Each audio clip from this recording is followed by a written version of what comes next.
did you hear what he said about you?" "Yes, I did, but I don't know what he meant by it. Do you think I should ask him to find out?" "What? And spoil our fun talking about it? Absolutely not. It's much more fun to speculate about what he meant than to go and find out the truth." Now, most of us would never participate in such a conversation, at least not openly. Instead, when someone says something about us and we're not sure what was meant, we carry out that conversation in practice by creating grand conclusions in our own minds about what he meant. We wouldn't dream of actually going to someone to find out the truth, at least in part because, well, an answer might just take away our fun speculating about it. Now, while that's bad enough in relationship to others, it's absolutely awful when it comes to our relationship to God and our understanding of His Word. What I mean is that we might read a passage in the Bible that's obscure or difficult to understand, and rather than go to other, more clear passages in the Bible to explain it, we start creating ideas in our minds.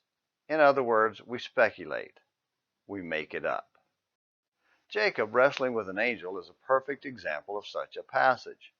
In Genesis 32, Jacob was headed home to the promised land when he found out his brother Esau was on the way to meet him with a large group of men, 400 in fact.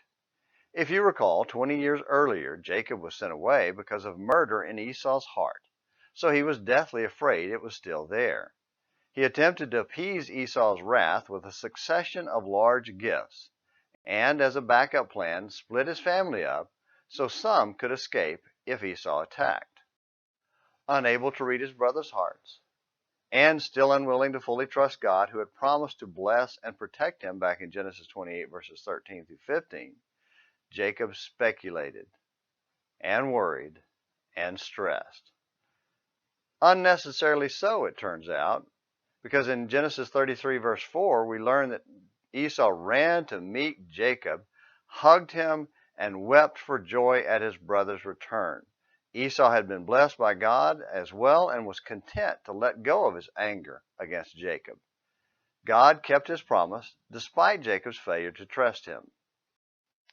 But this issue of speculating rather than finding out the truth is about us more so than Jacob himself.